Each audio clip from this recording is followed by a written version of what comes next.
अजीम leader, अजीम शख्सियत और बेहतरीन मुकर्रर हमारे दरमियान नहीं रही। जी, हम बात सुषमा स्वराज की कर रहे हैं, जो कि साबिक वज़ीर ख़ारजा थी। 1952 में इनकी पैदाइश हुई और कल देर रात आपको बता दें कि 67 साल की उम्र में एम्स में इन्होंने आखिरी सांस ली। कल देर रात 9:30 बजे तकरीबन बताया जा रहा है कि इन्हें एम्स में दाखिल कराया गया और सीधे डॉक्टरों ने इन्हें इमरजेंसी वार्ड में भर्ती कर दिया, जिसके बाद कुछ देर बाद डॉक्टरों ने इत्तला दी कि इनका इंतकाल हो गया है। सुषमा स्वराज की तारीफ हर आम व खास करते हुए दिखाई दे रहे हैं। तकरीबन 9:30 बजे अस्पताल में इन्हें भर्ती कराया गया था।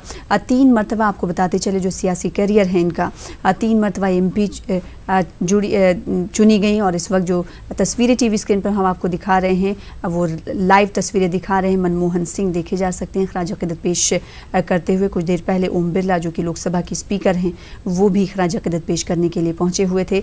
आपसे कुछ देर बाद तकरीबन 11 बजे सुषमा स्वराज की जस्द खाकी को पार्टी के दफ्तर पर ले जाया जाएगा आखिरी दीदार के लिए। और इस वक्त पुरसा देते हुए मनमोहन सिंह उनके अफराद खाना को देते हुए दिखाई दे रहे हैं। तो सीधी तौर पर तस्वीरें हम आपको दिखा रहे हैं, साथ ही साथ इनके सियासी कैरियर की बात कर रहे हैं और इनके अंदर सुषमा स्वराज की खासियत क्या थी, ये किस तरह दूसरे लीडर से अहम थी और ख़ास थी, ये भी लगातार सभी की ज़बान पर हैं। क्योंकि हम जानते हैं कि ट्विटर पर ये काफ़ी एक्टिव थी और इस वक्त मनमोहन सिंह वज़ीर सेहत से मिलते हुए दिखाई दे रहे हैं। खराज अक़ीदत पेश करने के बाद वो बाहर निकलते हुए दिखाई दे रहे हैं। कुछ देर पहले राहुल गांधी ने भी खराज अक़ीदत पेश किया। तो लगातार खराज अक़ीदत पेश करने का सुषमा स्वराज को सिलसिला जारी है। हर आम व ख़ास की जानिब से उन्हें खराज अक़ीदत पेश किया जा रहा है, चाहे वो किसी भी माध्यम से हो। अगर बात सोशल मीडिया की कर लें तो सोशल मीडिया का भी सहारा लोग ले रहे हैं और आज इस अजीम शख्सियत को, अजीम लीडर को, जिन्होंने नाकाबिल फरामोश कारनामे अंजाम दिए हैं और हर आम लोगों के लिए ये काफ़ी याद रखी जाएंगी, क्योंकि इन्होंने एक ट्वीट पर, एक आम इंसान की एक ट्वीट पर ध्यान दिया और की तमाम परेशानियों को दूर किया। 17वीं लोकसभा में आपको बता दें कि इन्होंने चुनाव नहीं लड़ने का, इंतखाब नहीं लड़ने का फ़ैसला लिया और ये फ़ैसला BJP के लिए काफ़ी शॉक करने वाला फ़ैसला था। फिर उसके बाद इन्होंने वजह जो दी, ख़राबी सेहत की वजह से इन्होंने कहा कि मैं इंतखाब नहीं लड़ना चाहती हूँ। वज़ीर ख़ारजा सुषमा स्वराज विदिशा से 2014 में MP चुनी गई और 2009 में भी वो विदिशा से ही मुंतखब की गई थी। 16वीं लोकसभा की हम बात कर रहे हैं, विदिशा से वो MP चुनी गई थी और फिर उसके बाद उन्हें मिनिस्टर का दर्जा दिया गया। वो ना सिर्फ हिंदुस्तान में ही मकबूल रही सुषमा स्वराज, बल्कि बैनुल-अक़वामी सतह पर भी उन्हें एक मकबूलियत मिली।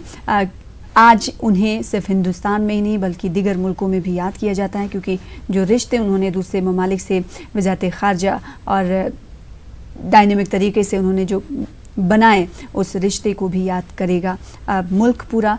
आज सभी की ज़बान पर यही है कि ऐसा खिला जो बर्पा हुआ है, जो पैदा हुआ है, BJP के लिए इसे पुर कर पाना बड़ा मुश्किल है। अगर बात कपिल सिब्बल की कर लें, जो कि कांग्रेस लीडर हैं, उनकी जानिब से कहा गया कि उनके किरदार का कोई मुकाबला नहीं था। इसी तरह से कई और दिगर लीडरान की जानिब से लगातार रद्द-ए-अमल का इजहार किया जा रहा है। हर आँख और हर लोग सोगवार है, हर आँख नम है।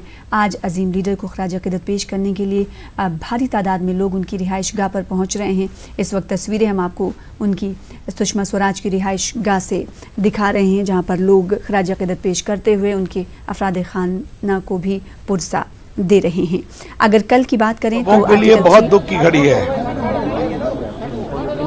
हमारी स्नेहिल बड़ी बहन सुषमा जी नहीं रही। 25-30 वर्षों का संबंध था, छोटे भाई के रूप में सिखाया, पार्टी में, संगठन में, संसद में, सरकार में। परसों उनका फोन आया था 3 तलाक पर, कितनी खुश थी, लंबी बात की। कल उन्होंने फिर ये पूरा जो आर्टिकल 370 के अबॉलिश करने का, उस पर खुश थे। आज संसद से लौट के आता हूं, उनकी ट्वीट देखता हूं और फिर खबर आती है वो नहीं रही। हम बहुत दुखी थे, शब्द नहीं मेरे पास। सुषमा जी ने पार्टी को बहुत आगे बढ़ाया। एक नेता, एक प्रशासक, एक प्रखर सांसद, एक अलौकिक वक्ता, हर जगह सीखते थे। आज मेरे पास शब्द नहीं है, मैं बिल्कुल शॉक्ड हूं। मेरी बहुत संवेदना है।